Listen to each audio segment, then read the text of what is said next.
Ketika bahas energi, banyak sekali persoalan, termasuk persoalan hukum di dalamnya. Salah satunya adalah Karahabodas Limited, dan juga banyak sekali persoalan, dan salah satunya juga sekarang ini Pertamina yang sedang diuji kesaktiannya. Untuk membahas hal itu bersama saya saat ini, Abangda SBY, tapi bukan Susilo Bambang Yudhoyono ya Bang ya, tapi Bang Syamsul Bahri Yusuf, Ketua Pusat Kajian Ketahanan Energi Indonesia. Apa kabar Bang? Alhamdulillah baik. Gimana kabarnya, Mbak Rizka? Baik. Dan kami masih tetap bercokol untuk menyoroti masalah persoalan hukum ya. Maju terus. Bang, boleh cerita sedikit nggak tentang PKKEI ini? Oh iya. Preambul. Ya, PKKEI itu Pusat Kajian Ketahanan Energi Indonesia. Jadi anggotanya itu mayoritas itu alumni Prodi Ketahanan Energi Universitas Pertahanan, jadi Universitas Binaannya Kementerian Pertahanan. Saya kohort 3, ada beberapa juga yang masuk jadi kohort 1, kemudian juga beberapa ex-pengajar, kemudian ada juga ex-pejabat ya, teknokrat di Kementerian SDM, BUMN, dan sebagainya. Asal muasalnya sebenarnya dari WA Group. Dari WA Group kita sering diskusi beberapa kali mengenai isu-isu ketahanan energi, jauh dulu semenjak kita kuliah sampai kemudian pada akhirnya di awal tahun 2024 termasuk juga nih kasus ini yang men-trigger, jadi kita kumpul-kumpul lagi, terus akhirnya kita seriuskan lah ide yang sudah ada sebenarnya 5-6 tahun yang lalu. Jadi sebenarnya mau bikin pusat kajian itu udah ada idenya 5-6 tahun yang lalu, cuman baru kesampaian karena dinamika kesibukan, COVID, sempat nggak ngumpul lama dan sebagainya, baru kemudian begitu ada kasusnya LNG-nya Bukaren ini, kita kumpul-kumpul lagi, baru kita resmiin deh bikin PKKEI. Terus kebetulan saya diminta teman-teman jadi ketuanya. Kira-kira itu sejarah singkatnya gitu. Karena persoalan energi ini kan sangat bagus ya, karena menjadi salah satu faktor ketahanan untuk negara kita juga ya Bang ya? Iya, kalau untuk saat ini ketahanan energi ya sangat relevan ya. Relevansinya adalah karena memang kan Indonesia mungkin sudah nggak sekaya dulu. Kalau dulu kita habis dikerukin terus. Ya 20 tahun, 30 tahun yang lalu kan kita masih terkenal ya sebagai negara penghasil, salah satu negara penghasil minyak terbesar. Justru kan dulu kalau nggak salah Perang Dunia Kedua itu dimulai karena Jepang butuh Indonesia minyaknya kan gitu buat menginvasi Cina, makanya dia serang Tarakan, serang Pangkalan Susu, serang Bula, ada lapangan Bula di Maluku dan sebagainya. Jadi memang dulu kita pernah punya banyak, tapi sekarang ini kan kita sudah menjadi net importer minyak ya sejak tahun 2004, dan mungkin sebentar lagi kita akan menjadi net importer gas. Jadi dulu import minyak, sekarang bisa jadi import gas. Jadi sempat ekspor minyak, jadi import minyak, sempat terkenal ekspor gas, mungkin nanti kita akan juga import gas. Karena memang cadangan ekstraktif makin lama diambil makin menipis. Dan tidak terbarukan emang ya? Sudah tidak terbarukan karena energi fosil ya terbarukan sih terbarukan. Kalau bicara sama orang geologi dia akan bilang terbarukan. Cuma terbarukannya jutaan tahun.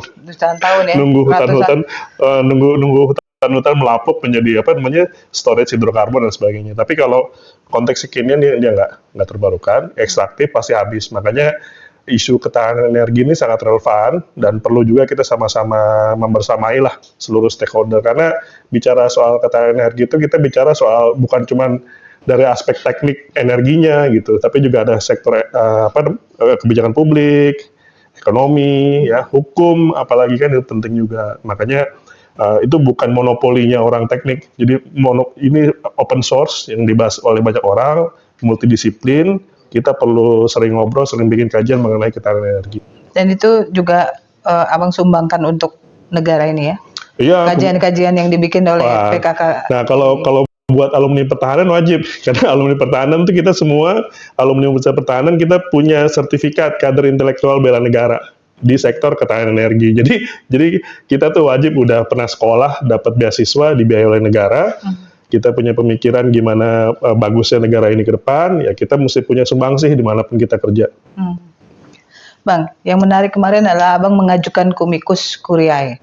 Ya kan, itu kan satu hal yang adalah hak, bisa menjadi hak semua warga negara untuk mengajukan Amicus Curiae walaupun mereka bukan para pihak kan gitu. Para pihak dalam hal ini yang berperkara gitu. pihak ketiga juga boleh. Abang bisa cerita sedikit nggak, kenapa, apa dasarnya Ya, amicus curiae ini? jadi dari namanya ya, namanya itu amicus curiae. Jadi amicus itu sahabat, curiae itu pengadilan. Jadi mungkin amicus curiae itu menjadi terkenal ya, karena kemarin kan kejadian apa namanya, ada salah satu MK. ya MK apa presiden salah satu mantan presiden mengajukan amicus curiae, terus kemudian amicus curiae ini jadi dibahas di mana-mana kan. Tapi sebenarnya amicus curiae itu bukan barang aneh di pengadilan, apalagi misalnya di sektor energi. Dulu pernah ada salah satu mantan dirut BUMN ya di sektor energi juga itu tersangkut kasus hukum, itu para pihak juga mengajukan amicus curiae untuk apa namanya, untuk dijadikan pertimbangan hakim lah ya, atau pihak-pihak berperkara di pengadilan. Termasuk juga dulu kasusnya apa Sambo tuh ya, Ya. penembakan tuh Barada itu juga amicus curiae diajukan. Jadi bukan cuma baru-baru ini aja. Nah sebenarnya kita waktu mau bikin amicus curiae itu kita bahas itu cukup lama tuh. Jadi antara 2 sampai 3 bulan lah gitu. Cuma memang baru jadi di ujung ya, setelah kita mendalami apa data-data yang ada, mendengarkan proses pengadilan ya, diskusi ya, beberapa kali ketemu dengan beberapa teman itu, kita bikin amicus curiae, terus kemudian kita minta peer review juga, kita sebar tuh dokumennya ke beberapa orang gitu yang berminat yang setuju dan berminat dengan menjadi amicus curiae, kita cantumkan di amisinya. Jadi kalau lihat amicus curiae kita ini 80 halaman, itu di halaman belakang itu ada tuh nama-nama Penyusun amicus curiae. pendukung amicus curiae itu ada sekitar 79 orang.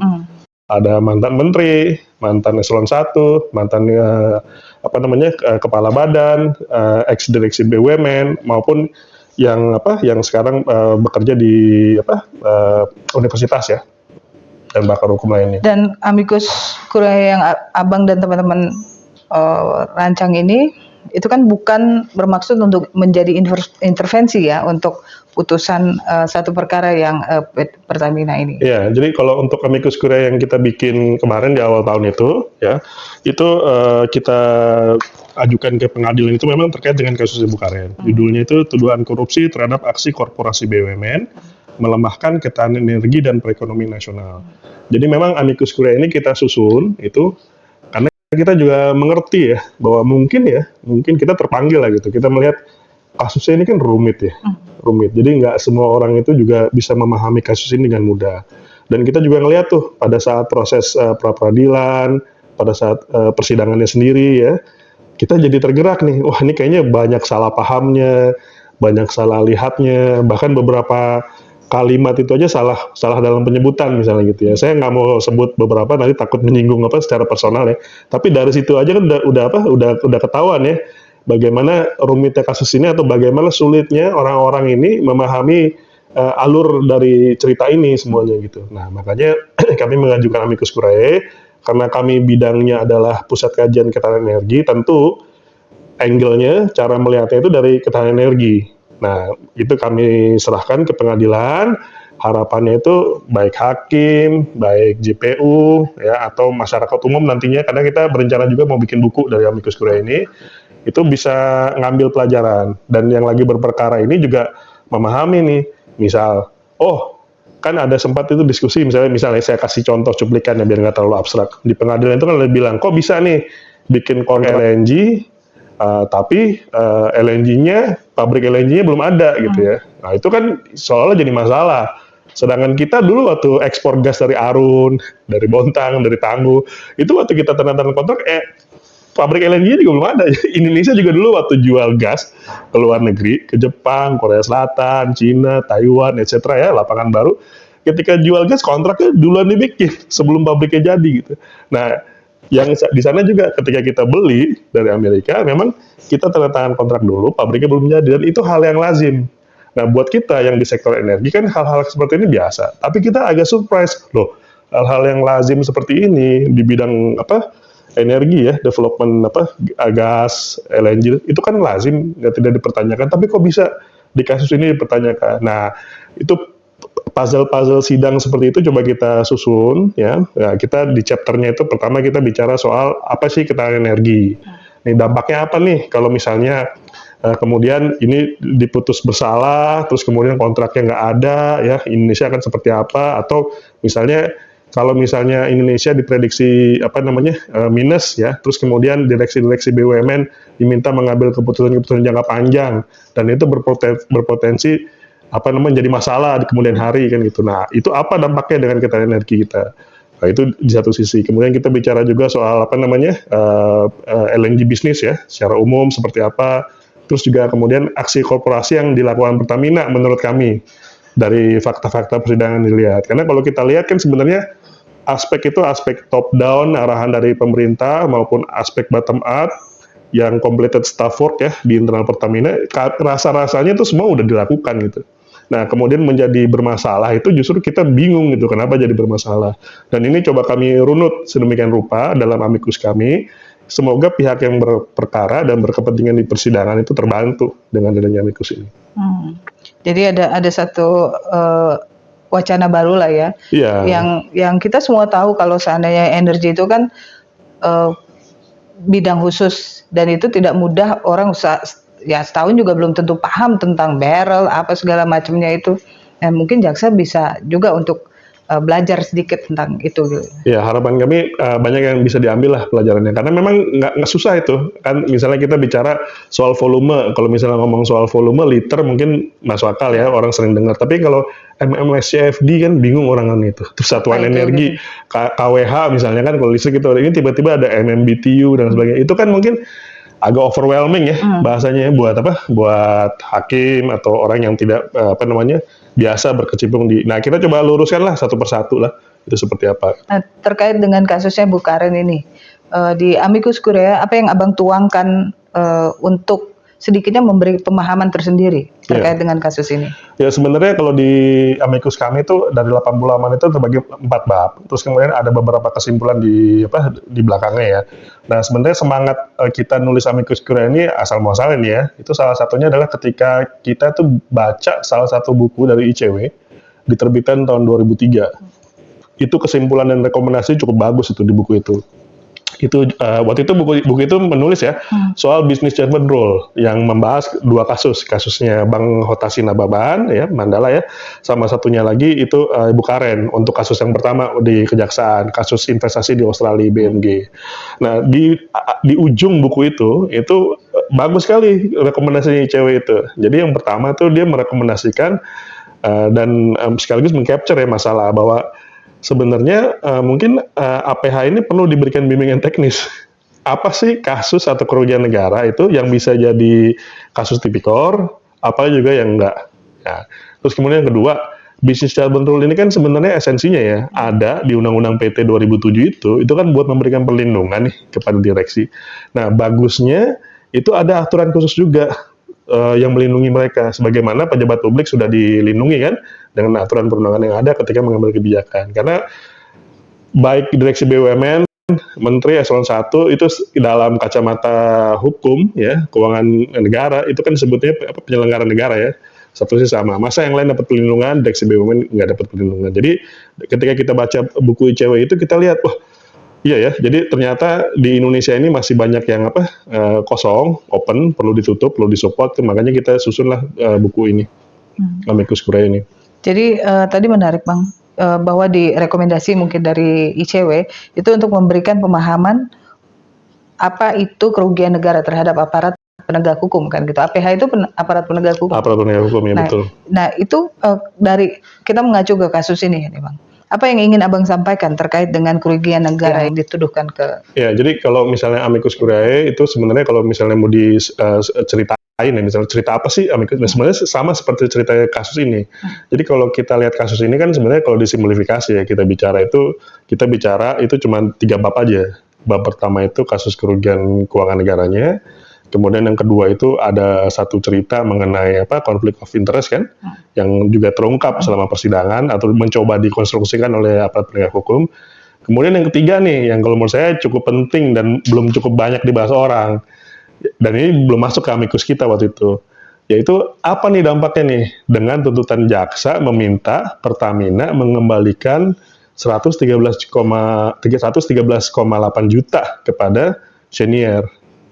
Ini dampaknya apa? Jadi kalau menurut saya itu 3 itu. Nah, untuk yang pertama misalnya terkait kasus kerugian negara. Nah, kasus kerugian keuangan negara yang ada di kasus ini juga kalau menurut saya perlu sama-sama dilihat juga gitu sama banyak orang gitu. Kenapa? Karena kan jaksa penuntut umum atau APH ya, itu dan BPK itu memberikan angka 113,8. Nah, ketika kita bikin amikus, kita tuh coba gali kan, ini 113,8 nih kira-kira apa gerangan kerugian 113,8 ini. Nah, setelah kami dengarkan pengadilan, setelah kami lihat data-data yang ada, oh ternyata 113,8 itu dihitung itu dari kerugian 11 transaksi di tahun 2020, di tahun 2021. Dari total 97 transaksi kargo yang sudah ada sampai tahun 2023. Nah, sedangkan kita lihat keuntungan dari transaksi 97 kargo itu, termasuk yang rugi 11 itu sebenarnya sudah untung tuh. Sekitar 100 jutaan, 91 juta, nah kira-kira gitu. Nah, pertanyaannya gini, apakah bisa tuh ya akumulasi ada kargo yang untung dijual sebanyak 86 kargo, ada kargo yang rugi 11, itu kalau ditambah rugi sama untung tuh masih untung tuh 91 juta, tapi kemudian yang 11 kargo ini aja yang dimasalahin nih 113,8. Nah, itu jadi pertanyaan besar kan, kenapa kok bisa itu aja yang di-capture gitu. Sedangkan kalau kita lihat dari penjelasan ahli hukum ya selama persidangan kan gitu. Kontrak kan belum berakhir. Baru sampai tahun 2039. Nah, kenapa kok bisa coba transaksi itu aja gitu. Sedangkan Pertamina saya dengar udah bikin komitmen menjual kargo ini sampai 2030. Gitu. Dan asal muasalnya dari yang kita gali nih ya selama kita menyusun amikus curiae, sebenarnya Pertamina itu waktu beli kargo ini dari Amerika itu sebenarnya bukan buat dijual lagi. Jadi bukan beli kargo dijual kargo lagi gitu keluar enggak. Asal muasalnya yang kami dengar atau kami baca itu dan juga sebenarnya udah tahu cukup lama itu untuk melakukan efisiensi di biaya-biaya kilang Pertamina. Jadi kan kapasitas kita tuh saat ini di Indonesia itu kilang itu untuk memproduksi BBM itu adalah 800.000 barrel per hari. Nah, saat ini itu kan kalau bikin kilang kan dimasak tuh di kolom destilasi itu membuat membakar minyak mentahnya itu menggunakan BBM. Nah, itu mahal BBM. Nah, kalau BBM yang buat membakar ini diganti dengan gas, maka akan ada efisiensi sebesar $3,5 per barrelnya yang dimasak. Nah, jadi kalau misalnya kapasitas kita itu 800.000 barrel per hari, kemudian penghematan itu $3,5 ya per barrel, dikali 365 hari setahun, itu bisa dapat 1 miliar. Nah, jadi sebenarnya ide asal muasalnya itu adalah beli LNG itu buat mengefisiensikan kilang. Gitu asal muasalnya. Jadi sebenarnya itu bukan buat nyari untung, karena kalau nyari untung jualan 3 tahun, 4 tahun aja Pertamina baru dapat 91 juta. Tapi kalau misalnya itu dipakai sesuai dengan tujuan utamanya, itu bisa saving 1 miliar setahun. Jauh kan? Dagang 4 tahun untung 91 juta, ini efisiensi 1 tahun bisa 1 miliar. Nah, jadi itu balik lagi kan ke konteks ketahanan energi buat kita. Karena kalau konteks ketahanan energi itu kan selain accessibility, availability, juga affordability. Nah, dengan membuat biaya memproses minyak ini, BBM ini menjadi murah, nah ini juga memperkuat ketahanan energi Indonesia. Nah, makanya kita masuk ke situ, ikut membahasnya gitu. Karena ini sebenarnya asal muasalnya waktu direksi tahun 2013-2014 ya, berarti Bu Karen itu beli LNG, itu buat itu sebenarnya. Bukan efisiensi, buat efisiensi, bukan buat cari cuan jual lagi, enggak gitu, buat efisiensi 1 miliar. Apalagi kebutuhan kita itu di Indonesia itu bukan 800.000. Kebutuhan kita di Indonesia itu sekarang per hari ini 1,5 juta. Ke depan itu bisa tembus 2 juta, 2,5 juta. Makanya Pertamina udah sejak lama dari 2010 itu punya project namanya project RDMP dengan project GRR, Grassroots Refinery. Intinya dari nama-nama yang sulit itu adalah kepingin bikin kilang baru dan meningkatkan kapasitas kilang yang ada. Dari 800.000 awalnya ditingkatkan menjadi 2 juta. Nah, walaupun sekarang yang baru selesai baru 1,1. Artinya apa? Sebenarnya kalau ini semua runut perencanaannya dan pelaksanaannya dari awal, itu yang di-saving bukan 1 miliar. Yang di-saving 2 miliar sampai 2,5 miliar. Berarti ini boleh agak sedikit belok, Bang. Salah kaprah dong. Ya, yang salah kaprah itu ya ini ya, salah kaprah dalam artian salah karena tidak berkesinambungan ya. Salah. Nggak, maksudnya kan ini kontrak masih panjang Iya, sebenarnya. betul. Terus kenapa jadi persoalan sekarang? Nah itu dia yang menjadi menarik. Kenapa kontraknya belum selesai, terus kan udah jadi permasalahan hukum kan gitu ya. Nah apalagi yang dianggap kerugian keuangan negara itu juga terhadap 11 kargo kan gitu. Bukan dari 97 Bukan, kargo kan. 97 kargo. Atau sekarang udah 237 kargo yang udah komitmen. Kalau bicara masalah yang 97 kargo terus yang dipersoalkan ada 11 kargo ini, itu ambivalen nggak sih Bang, pemerintah dalam hal ini? Ya, kalau pemerintah kan luas ya. Mungkin kita bicara aparat penegak hukum. Aparat penegak hukum aja. Jadi ya kalau saya sebagai pers itu melihat bahwa untung mau, tapi rugi masa lu nggak mau gitu kan? Nah itu dulu waktu kasus pertamanya Bukaren yang investasi di Australia itu juga termasuk yang kita bahas. Jadi memang kita menyoroti soal masalah ini tuh sudah cukup lama gitu. Kok bisa ya negara, badan usaha, investasi cuman maunya untung aja. Rugi nggak mau, sedangkan bisnis itu kan kadang rugi, kadang untung kan gitu. Apalagi kejadiannya di era COVID 2020-2021. Nggak ada bisnis yang untung di era 2020-2021, apalagi itu energi. Ada sih yang untung, cuman yang untung kan medis ya, jualan PCR, obat ya kan. Dan juga pers. Pers, Zoom ya, orang pada nge-Zoom, telekomunikasi semua naik sahamnya. Di luar itu mah rugi semua, termasuk LNG. Bahkan sempat kan dulu media mencatat kan ada harga minyak sampai minus kan.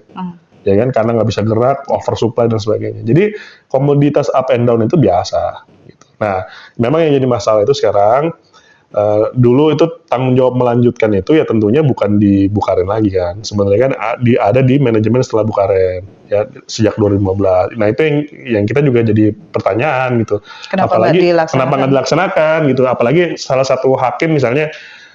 Salah satu ahli saksi ahli itu di persidangan sampai mengungkap, sampai dia juga bertanya di sidangan, ini kok sampai ada proyek RDMP itu sampai 5 kali tender kan gitu ya. Udah 5 kali tender, 2 minggu lalu kita baca beritanya kebakaran pula lagi kilangnya dan sebagainya. Jadi kecepatan dan ketepatan waktu nih untuk melaksanakan proyek-proyek itu secara berkesinambungan itu yang tidak terjadi. Dan ketika itu tidak terjadi ya, nah mungkin manajemen di Pertamina panik kan, mesti kedapatan sekian kargo ya 2019, sedangkan fasilitas penerimanya, fasilitas pemanfaatannya belum ada gitu, sehingga akhirnya ya harus menjual dalam keadaan rugi ya. Tapi kan pertanyaannya kembali ke kasus kerugian keuangan negara bila dikaitkan dengan 11 kargo. Pertanyaannya gini, 11 kargo itu jadi rugi dijual dan menjadi kerugian keuangan negara itu karena dibeli terlalu mahal atau dijual terlalu murah.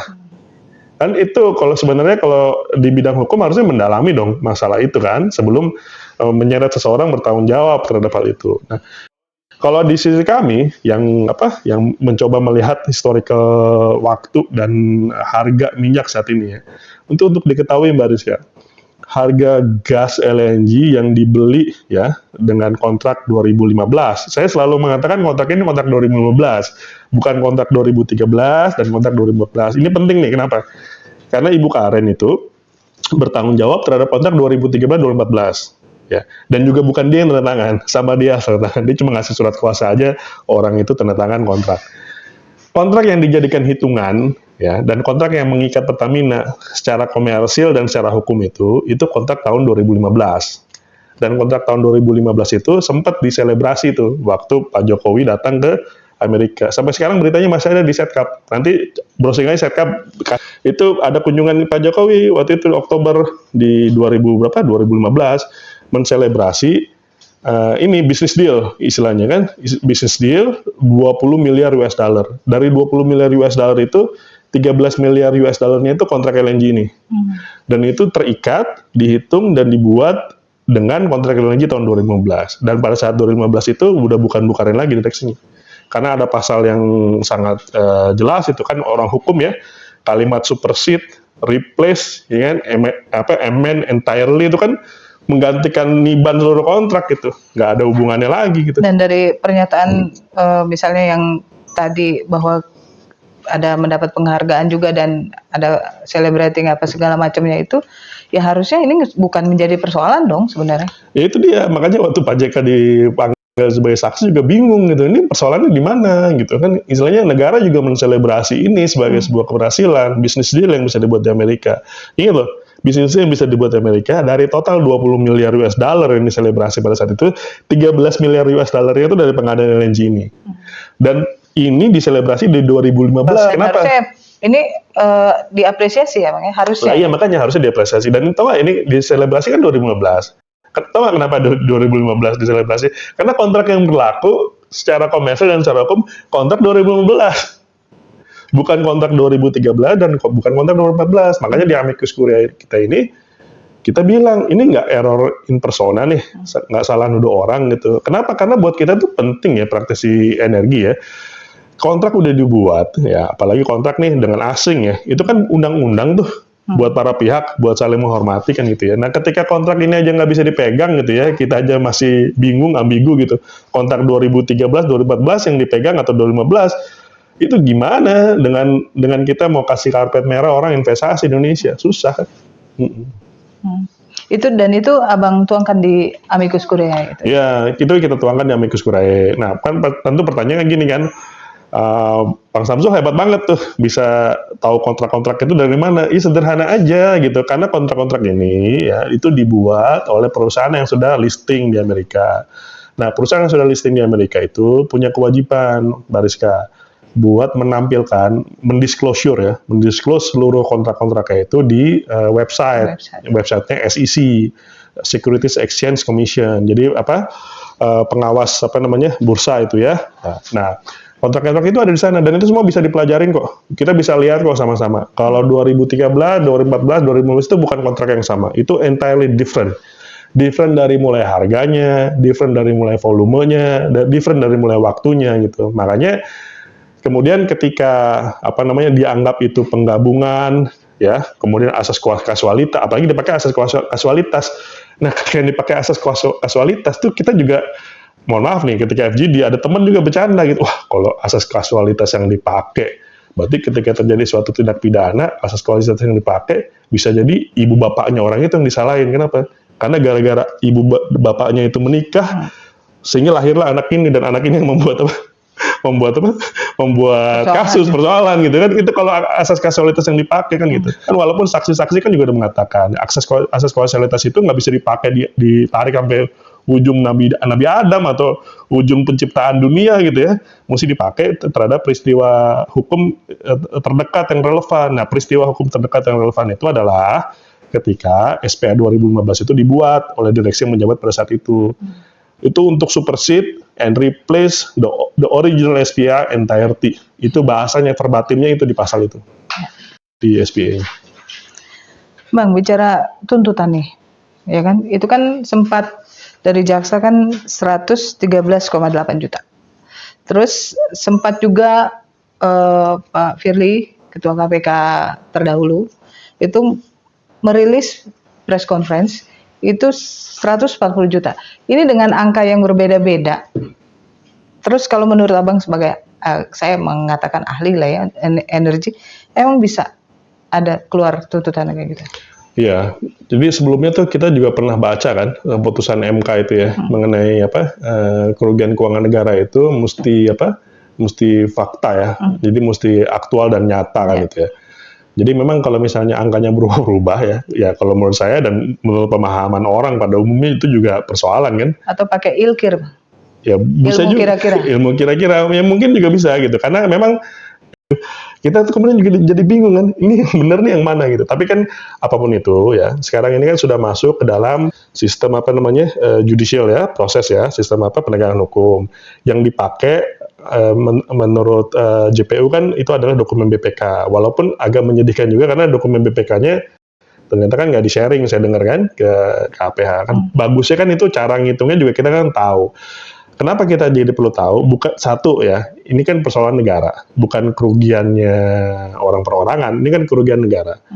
Dan kalau menurut saya dugaan kerugian keuangan negara. Dan menurut saya semua orang itu perlu belajar. Ya, semua orang itu perlu belajar dari kasus ini, mana yang boleh, mana yang enggak.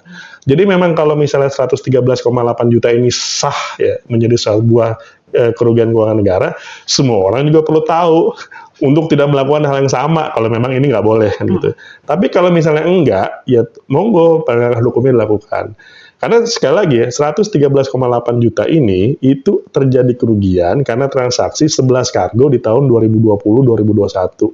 Dari 97 kargo yang dijual dari tahun 2019 ke tahun 2003. Artinya ada 86 kargo yang bisa dijual untung, ada 11 kargo yang harus rugi.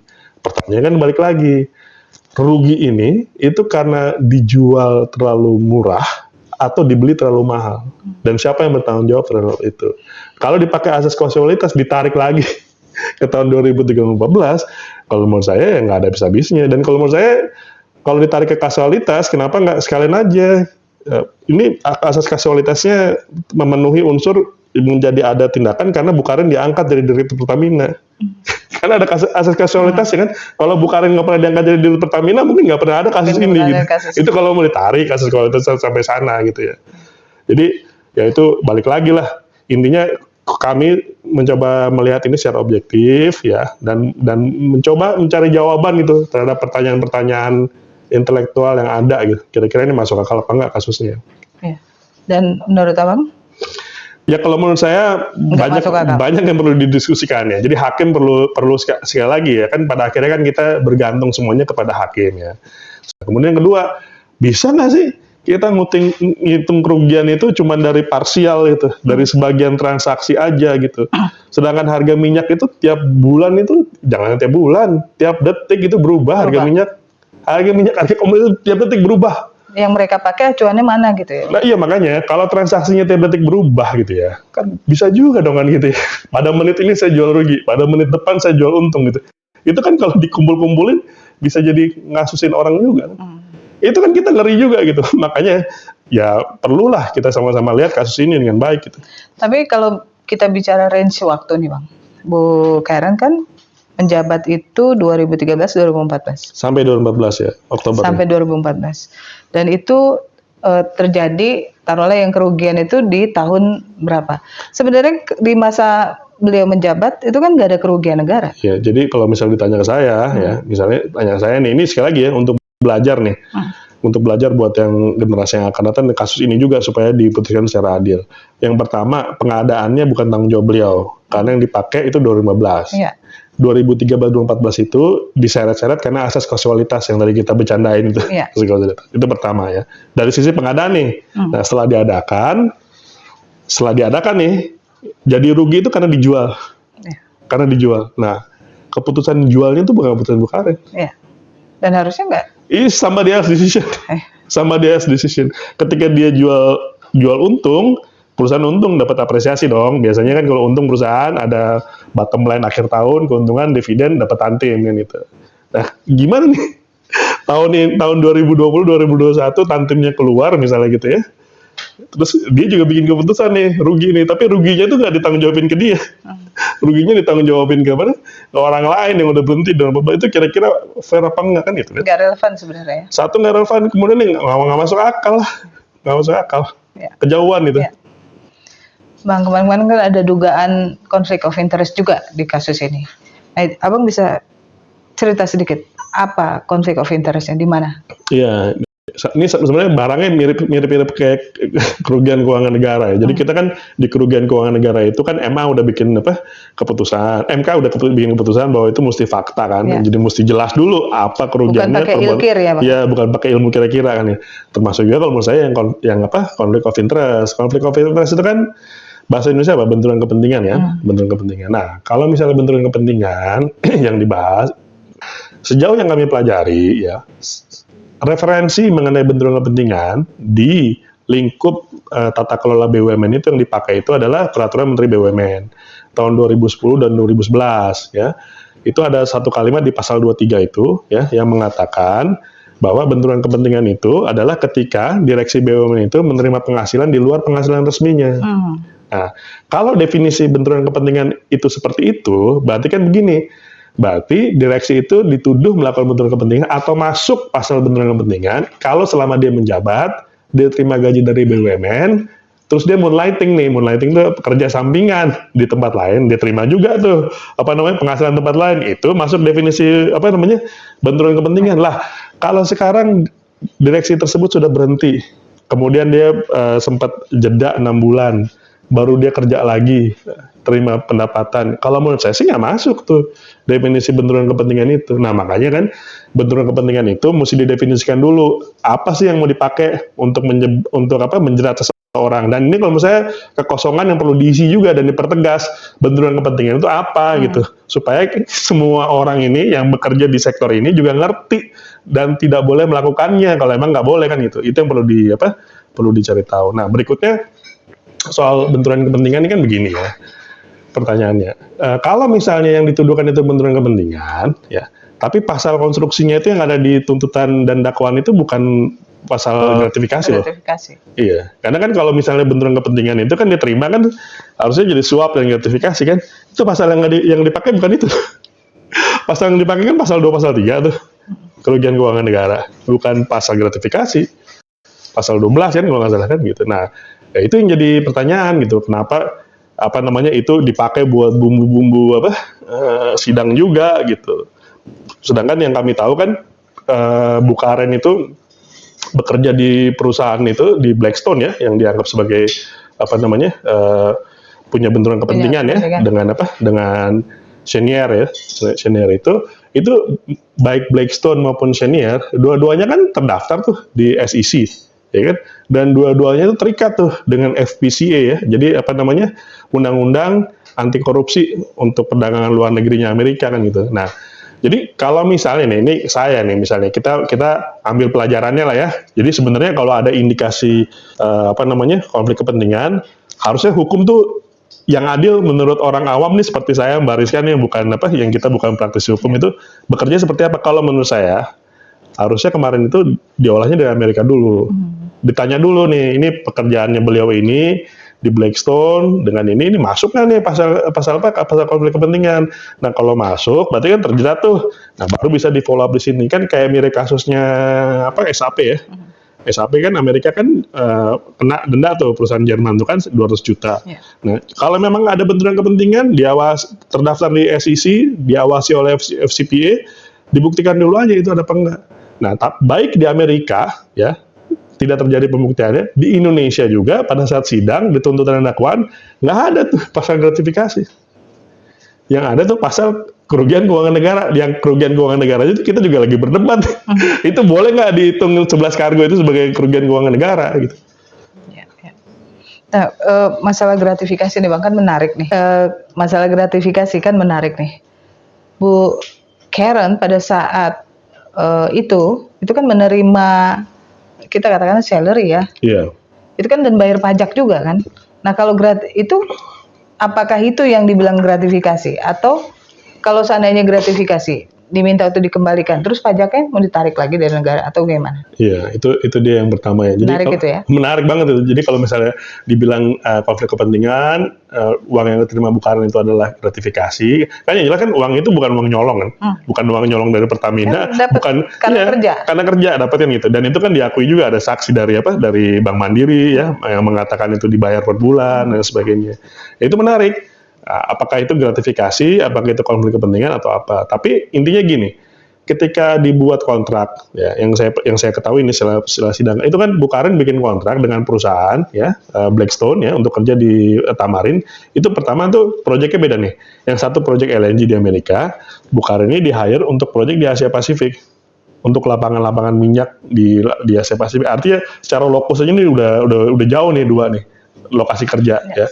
Kemudian yang berikutnya adalah pekerjaan-pekerjaan Bukharen dan case. Kan Bukharen pada akhirnya, mohon maaf ya, itu kan nggak kerja full sampai setahun tuh. Jadi dari kontrak setahun dibayar $250,000 ya. Kalau nggak salah cuma kerja 9 bulan. Artinya beliau juga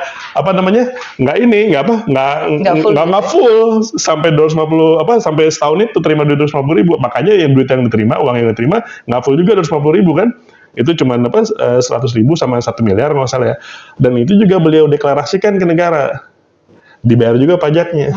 Pertanyaannya gini, kalau orang nyolong gitu, ngambil, nyopet lah ya, gratifikasi gitu, apa iya dia terang-terangan mendisclose itu kan gitu. Dan terus kalau memang diniatin buat ngambil dari awal 250.000, kenapa nggak diterusin sampai 250.000 kan gitu? Kontraknya tapi 9 bulan udah udah terminasi kan. Kalau kita kan lihatnya yang kalau kayak gitu-gitu kan berarti kan ini apa namanya? Ya memang beliau kerja. Memang beliau kerja di mana? Kerja di apa? Kerja di perusahaan itu gitu. Tidak berhasil, kemudian ada konsekuensinya dipecat, ya itu profesional. Kerja supaya berhasil, ketika nggak berhasil dia diberhentiin. Dan nilainya tuh sangat jauh loh. Coba kebayang ya, 100.000 US dollar sama 1 miliar tuh salary yang dibayar yang dibayar ke Bukarin sebagai gaji tiap bulan, bukan lamsam di depan, dan dibayar pajak ya. Terus dibandingkan nih sama transaksi LNG.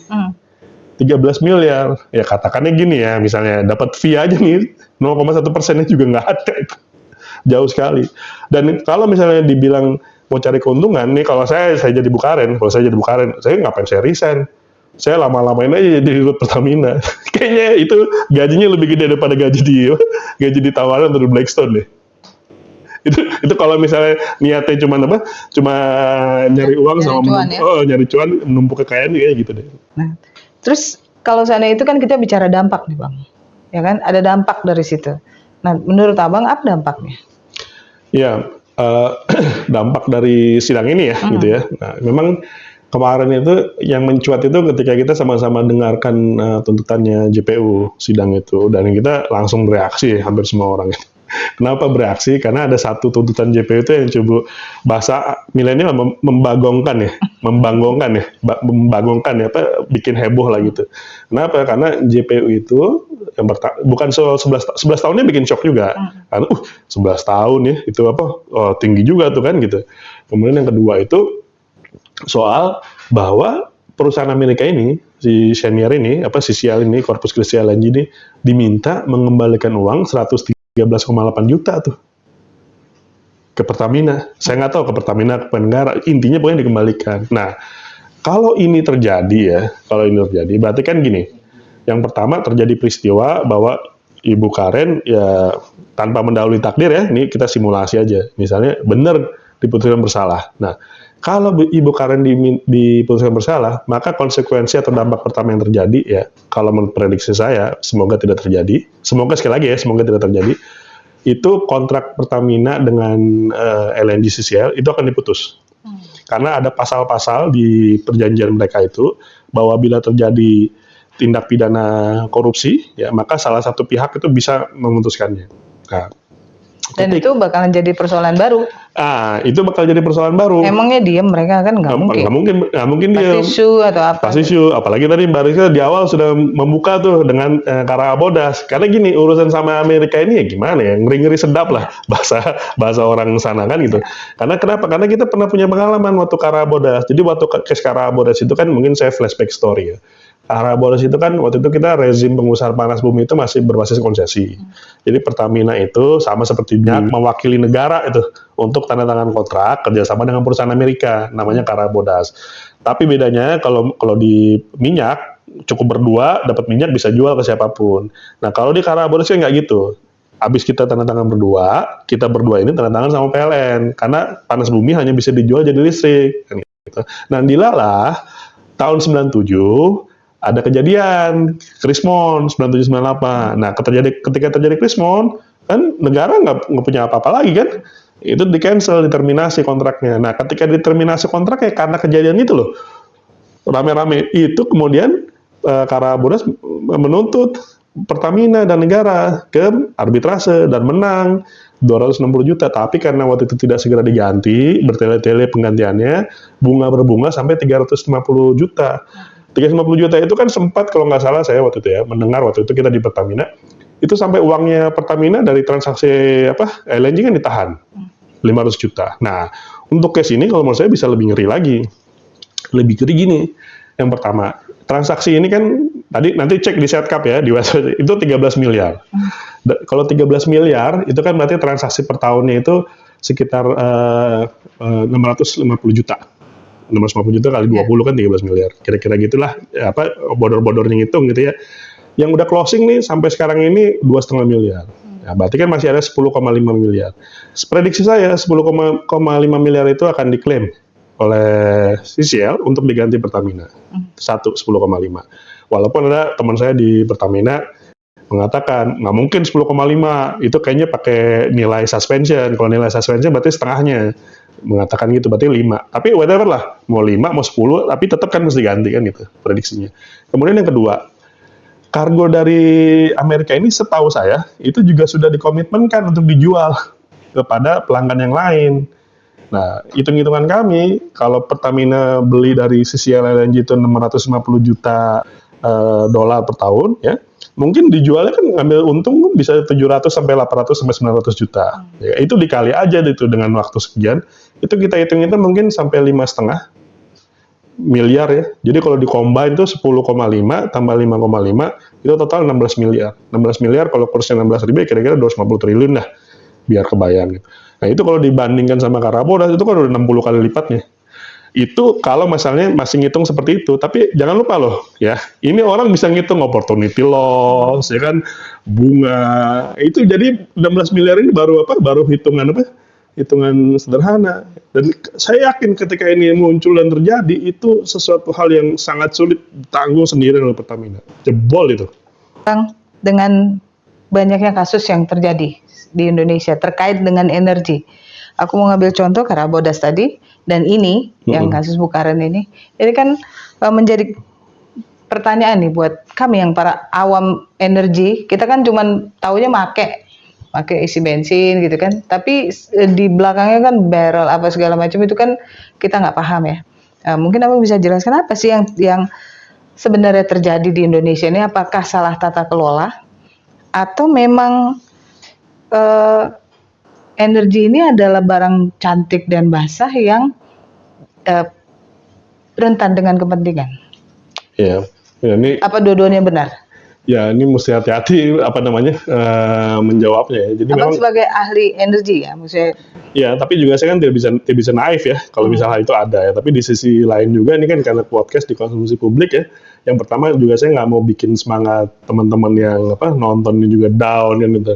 Biar gimana juga kan kita punya program ke depan tuh Indonesia Emas 2045 ya. Indonesia akan jadi super power dunia ya, urutan 5 besar kan dunia. Terus kemudian kita punya program swasembada energi, swasembada air, bonus demografi dan lain sebagainya. Jadi optimis ya mesti tetap dijaga. Kemudian juga kritik orang ya. Ini sekali lagi nih bukan cuma saya yang mengkritik, tapi ini istilahnya hampir deh semua orang tuh misalnya mengkritik hal yang sama. Misalnya contoh kemarin juga kan ada case misalnya salah satu hakim kan, ya kan tuduhannya dipatahkan kan, misalnya itu karena ada undang KPK yang baru kan, istilahnya penuntut JPU itu mesti dapat surat dulu kan dari Jaksa Agung dan sebagainya. Nah kan ini waktu di pra-peradilannya Bukaren itu juga diajukan tuh hal seperti itu. Tapi kan diputuskannya berbeda kan gitu. Nah ini soal kepastian hukum, soal keadilan kan gitu ya. Hukuman buat Bariska, hukuman buat saya sama gitu kan gitu. Ini kan jadi pertanyaan dan ini fenomena yang dilihat orang hari-hari ya. Yang kedua, aparat penegak hukum yang harusnya di tengah nih ya, terus kemudian menjalankan hukum nih dengan sebaik-baiknya ya, kalau bisa terus begitu sesuai harapan gitu. Kalau sekarang kan kesannya bahwa ini ini, tapi biar bagaimanapun pesannya adalah kalau di kita ya maunya penegakan hukum ini ya jalan setegak-tegaknya gitu. Jangan dipengaruhi oleh kepentingan politik gitu. Itu harapan kita. Tapi menurut Abang, kasus-kasus yang terjadi terutama di energi ya, itu menjadikan presiden buruk nggak sih untuk investor? Karena sangat ambivalen dengan negara yang misalnya pemerintah memberikan karpet merah, ayolah para investor masuk, padahal kalau di sini dipenggal-penggal, terus dicubitin, diapain, terus disiram jeruk nipis lukanya kan, jadi membuat investor asing atau siapapun yang mau menanamkan uang di Indonesia itu menjadi kapok. Kalau menurut Abang, kepastian hukum, saya bicara kepastian hukum ini. Iya, itu yang perlu ditunjukkan, ekspresi itu atau sinyal-sinyal itu mesti kuat kan gitu, bahwa kepastian hukum itu ada di Indonesia. Dan kalau menurut saya ini case-nya Ibu Karin ini kalau menurut saya hampir memenuhi seluruh cerita itu dalam satu paket. Jadi ini karena saya ada afiliasi asing juga. Ada afiliasi asing, ada kerjasama asing. Kan sekarang gini, asing tuh kan mikir ya gini. Gimana sih lu jual 11 kargo rugi. Nah, 11 kargo lu rugi itu gue suruh ganti. tapi lu jual 97 kargo atau 230 kargo untungnya gue nggak dibagi. Jadi kan gue kalau bisnis sama lu tuh mesti bikin lo untung, lu nggak boleh rugi kan. Kasarannya nih bahasa Betawinya dia ngomong begitu kan di luar kan. Nah itu kan apakah yang seperti itu tuh yang mau kita tunjukin ke luar negeri kan ngeri-ngeri sedap juga kan gitu. Maksud saya gini, kalau memang approach-nya ini dari awal adalah konflik kepentingan ya karena bukan bekerja, ya harusnya kalau misalnya mau ansih penegakan hukum dikerjain dulu aja di luar negeri, di challenge itu di SEC situ, apakah Blackstone dengan Schneider itu terafiliasi dan apakah pekerjaan yang Bukarin ini bermasalah, ada benar kepentingan kan gitu, itu diuji dulu dong kan gitu. Ini kan enggak tiba-tiba dibawa, pasalnya pun nggak dipakai. Pasal yang dipakai adalah kerugian keuangan negara gitu, makanya ini jadi kita bingung gitu. Yang di challenge ya. Jadi kalau substansinya itu pengen mencari kebenaran, pengen menegakkan hukum setegak-tegaknya ya tanpa melihat latar belakang orang ya itu maksudnya itu dulu harus yang dicari. Dan kalau memang benar itu yang dikejar, pasal yang dipakai juga di tuntutan dan dakwaan kan harusnya pasal gratifikasi. Ya kan, karena menerima manfaat kan berupa bentuk kepentingan, bukan kerugian keuangan negara. Nah karena ini kasusnya dipakai buat kerugian keuangan negara terhadap 11 transaksi yang rugi, dan 11 transaksinya itu sekarang pihak asing suruh ganti, ini pihak asing kan jadi mikir kan gitu kan, wah jadi bahaya juga ya bisnis sama Indonesia ya. Jadi Indonesia itu kalau kita bisnis sama dia cuma siap untung, nggak siap rugi. Jadi kalau mau bisnis sama Indonesia, pastikan bisnis kami itu bikin untung Indonesia. Kalau tiba-tiba rugi ya, entah terserah lah, mau karena perang kayak, mau karena COVID kayak, mau karena apapun, harus untung gitu ya. Wah itu saya nggak tahu tuh, itu ke depan masih ada nggak orang yang bersemangat dengan gegap gempita mau Indonesia tuh. Bang, sebagai orang yang concern terhadap energi dan sebagai energy security ya, kalau menurut Abang apa yang harus dilakukan oleh negara? Apa yang harus dilakukan oleh negara untuk bisa menjaga bahwa hal ini nggak seharusnya terjadi? Kan kalau proyek itu ada pagu, lu nggak boleh ini, nggak boleh ini. Kalau ini kan Karen ini kan seharusnya nggak di situ dia. Harusnya dia bisa bekerja dengan tenang, bahkan pemikirannya terus dikuras oleh negara, tapi disakitin juga kan, kita bisa bilang seperti itulah ya. Kalau menurut Abang? Ya, jadi kan kalau bicara negara, bicara pemerintah kan luas ya. Tapi intinya kan di kita kan ada tres politika, ada eksekutif, ada yudikatif, ada legislatif ya. Ya harapannya kalau misalnya di legislatif, saya setuju tuh dengan rekomendasi ICW. Artinya sebagai penyelenggara negara, ya ini pejabat BUMN ini juga perlu diberikan perlindungan. Sebagaimana eksekutif kan udah dikasih perlindungan nih, ya undang-undang pejabat publik itu. Jadi ketika mengambil keputusannya nggak bisa dipidana. Nah harusnya hal yang bersama juga bisa terjadi tuh di teman-teman di BUMN. Nah kemudian yang kedua bicara soal eksekutif, ya memang baginya ke depan itu pos-pos yang strategis ya, direksi, komisaris kan itu ya. Itu memang diisi oleh orang-orang yang kompeten, yang sesuai dengan bidangnya kan gitu. Nah sehingga proses pengambilan keputusan di BUMN dan proses pengawasannya ya itu berjalan dengan baik gitu. Jadi kan kita misalnya gini, kalau BUMN kerja itu perusahaannya, kayaknya nggak terlalu suka tuh yang heboh-heboh gitu. Ya, kan kita mesti tenang kita kan gitu. Kebayang nggak dulu tuh kan sempat kan kita 3 tahun 4 tahun terakhir ini kan hebohan, ada komisaris misalnya posting ini, posting itu, kan kita jadi mikir, nih gimana sih, lu kan ditaruh jadi komisaris, pengawasan, harusnya kan lu membenahi ke internal, kenapa dia festivalisasi keluar kan gitu, jadi seolah-olah mau jadi bener sendiri, mau jadi ini sendiri. Nah kalau menurut saya ke depan itu ya kekompakan itu juga penting tuh, jadi jangan bentang-bentang ganti pimpinan, ganti kebijakan dan sebagainya, itu yang dulu-dulu nggak dilanjutin. Ini kan kalau menurut saya ini case-nya Bukarin ini contoh paling sempurna tuh. Ya, buat cerita bahwa inilah yang terjadi ketika kesinambungan sebuah proyek yang maha besar ini itu tidak terjadi. Tidak berjalan dengan baik estafetnya. Nah ini kalau menurut saya ke depan ini juga nggak boleh terjadi. Ini cukuplah, ini kita ambil pelajaran dari sini, nggak boleh. Ya, ke depan itu kalau memang udah ada planning ya disempurnakan aja gitu. Kalau emang nggak fatal kan ini contoh lah yang kalau menurut saya yang paling salah satu nih proyek yang nggak kemana-mana ini Masela salah satu.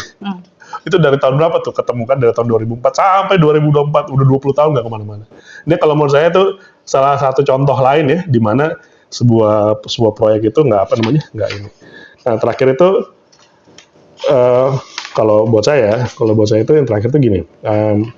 eh, Bu Karen ini sebagai sosok wanita ya yang pernah kerja jadi CEO Pertamina kan kalau menurut saya prestasinya cukup langka dan banyak juga kontribusi yang baik lah dan juga belum bisa disamai oleh banyak orang gitu. Dan kasus yang mendera beliau baik yang pertama BMG ya dan ini yang kedua BMG kan alhamdulillah diputus bebas ya.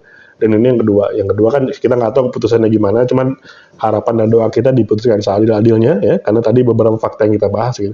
Nah, maksud saya yang kayak gini-gini kan harusnya diapresiasi ya, Bukannya diginiin gitu. terus kemudian dijadikan contoh role model kan gitu ya. Kemudian dengan usia yang udah cukup sepuh sekarang kan, terus juga kan tapi kan sesepuh-sepuhnya dia kan masih banyak nih yang di-carry sama dia nih pengalaman sebagainya. Itu justru kan kalau menurut saya kan harusnya dipakai dong buat belajarnya orang-orang ini kan yang muda-muda kan buat menatap masa depan atau mungkin networknya di luar negeri juga masih aktif, masih ada kan harusnya itu dipakai tuh buat kita makin cepat dan sebagainya. Nah sekarang kan dengan keadaan kayak gini ya saya nggak tahu nih ya kan aset bangsa kan sayang kan gitu. Saya nggak tahu ke depan ini kita mau ngapain gitu kan orang lain jadi ilfeel juga kan gitu ya. Buat apa? Buat kerja sama kita kan nggak insecure kan gitu. Ya. Tapi dari semua cerita ini, dari kasusnya Bu Karen ini ada yang menarik bahwa beliau sangat mencintai Indonesia kan gitu Bang ya. Kalau nggak cinta nggak mungkin beliau meningkatkan pendapatan yang notabene untuk infrastruktur kita juga kan gitu. Jadi Abang mau kasih closing statement terkait dengan kecintaan Bu Karen itu sendiri untuk Indonesia. Ya, jadi kalau saya lihat beliau ini visioner ya, visioner banget orangnya. Jadi kita juga tahu visioner karena kita bahas juga kasusnya satu persatu.